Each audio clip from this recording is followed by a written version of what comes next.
আমি নাম বলি, আমার এটা ঠিক আছে, মিটিংটা বড় কথা নাই।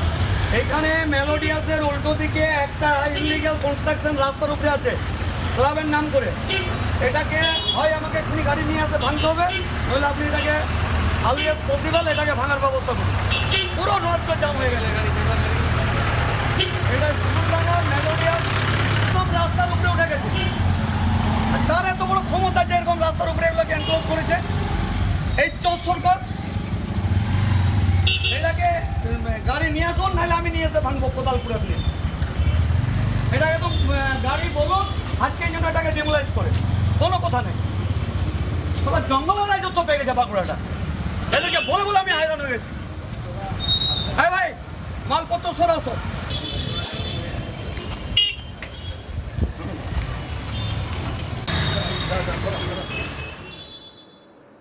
বাঁকুড়া শহরের মানুষের কাছে বহুদিনের এক সমস্যা যানজট। প্রতিদিন অফিস যাত্রী, ছাত্রছাত্রী, সাধারণ মানুষ থেকে শুরু করে হাসপাতালমুখী রোগী সকলেই ভোগান্তির শিকার হতে হচ্ছে। কিন্তু বছরের পর বছর সেই সমস্যার স্থায়ী সমাধান হয়নি। প্রশাসনের বিভিন্ন স্তরে অভিযোগ গিয়েছে, স্থানীয় মানুষও অসন্তোষ প্রকাশ করেছেন, কিন্তু পরিস্থিতির খুব একটা পরিবর্তন হয়নি। আর সেই জায়গাতেই এক সাহসী ও ব্যতিক্রমী পদক্ষেপ নিয়ে আলোচনার কেন্দ্রবিন্দুতে উঠে এলেন বাঁকুড়ার বিধায়ক নীলাদ্রি শেখর দানা। ঘটনাটা রবিবারের কাঞ্চনপুর এলাকায় একটা কর্মসূচি সেরে নিজের দফতরে ফিরছিলেন বিধায়ক। সাধারণ দিনের মতো তিনিও স্কুলডাঙ্গা এলাকার রাস্তা দিয়ে যাচ্ছিলেন, কিন্তু হঠাৎই তার নজরে আসে দীর্ঘ যানজট। গাড়ির পর গাড়ি দাঁড়িয়ে রয়েছে, সাধারণ মানুষ বিরক্ত, পথ চলতি মানুষ সমস্যায়, আর সেই জটের মধ্যেই আটকে রয়েছে জরুরি পরিষেবার যানবাহনও। অনেকেই হয়তো এই দৃশ্য দেখে গাড়ির জানলা তুলে চলে যেতেন, কেউ হয়তো পরে প্রশাসনের কাছে অভিযোগ জানাতেন। কিন্তু নীলাদ্রি শেখর দানা অন্য পথ বেছে নিয়েছেন। তিনি গাড়ি থেকে নেমে সরাসরি রাস্তায় চলে আসেন, সমস্যার কারণ খুঁজতে শুরু করেন। ঘটনাস্থলে দাঁড়িয়ে স্থানীয় মানুষের সঙ্গে কথা বলেন, জানতে চান কেন প্রতিদিন এই অবস্থা তৈরি হচ্ছে, কেন একটা গুরুত্বপূর্ণ রাস্তা বারবার যানজটের কবলে পড়ছে। তখনই উঠে আসে রাস্তার দখলদারির অভিযোগ। স্কুলডাঙ্গার এই রাস্তা বাঁকুড়া শহরের অন্যতম গুরুত্বপূর্ণ যোগাযোগের পথ। সারাদিন এই রাস্তা দিয়ে হাজার হাজার মানুষ যাতায়াত করেন। বাঁকুড়া সম্মেলনী মেডিকেল কলেজের অ্যাম্বুলেন্সও নিয়মিত এই পথ ব্যবহার করে। রাস্তার দুপাশে রয়েছে বিভিন্ন শিক্ষা প্রতিষ্ঠান, সরকারি ও বেসরকারি অফিস। ফলে সকাল থেকে রাত পর্যন্ত এই এলাকায় মানুষের ভিড় লেগে থাকে।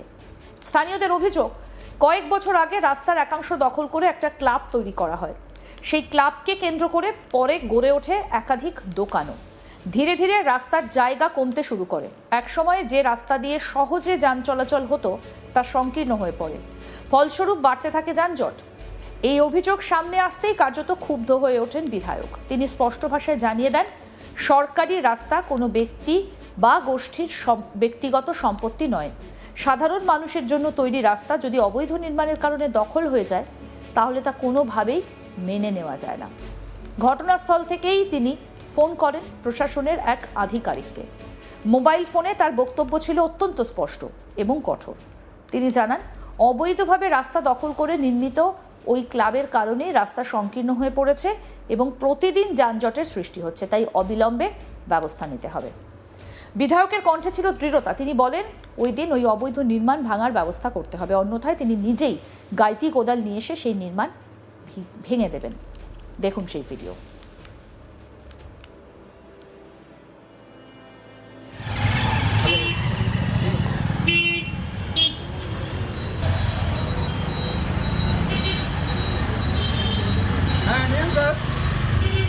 আমি নাম বলি, আমার এটা ঠিক আছে, মিটিংটা বড় কথা নাই। এখানে মেলোডিয়াসের উল্টো দিকে একটা ইলিগাল কনস্ট্রাকশন রাস্তার উপরে আছে ক্লাবের নাম করে। এটাকে হয় আমাকে এক্ষুনি গাড়ি নিয়ে আসে ভাঙতে হবে, নইলে আপনি এটাকে আলিয়াস পসিবল এটাকে ভাঙার ব্যবস্থা করুন। পুরো রোডটা জাম হয়ে গেলে গাড়ি এটা সুন্দরবন মেলোডিয়াস একদম রাস্তার উপরে উঠে গেছে। আর তার এত বড় ক্ষমতা যে এরকম রাস্তার উপরে এগুলোকে এনক্লোজ করেছে এই চোর সরকার। এটাকে গাড়ি নিয়ে আসুন, নাহলে আমি নিয়ে এসে ভাঙবো কোদালপুরে দিয়ে। এটা একদম গাড়ি বলুন আজকে জন্য এটাকে ডিমোলাইজ করে, কোনো কথা নেই। তোমার জঙ্গলের রাজত্ব পেয়ে গেছে বাঁকুড়াটা। এদেরকে বলে বলে আমি হায়রান হয়ে গেছি। হ্যাঁ ভাই, মালপত্র সরাও সব।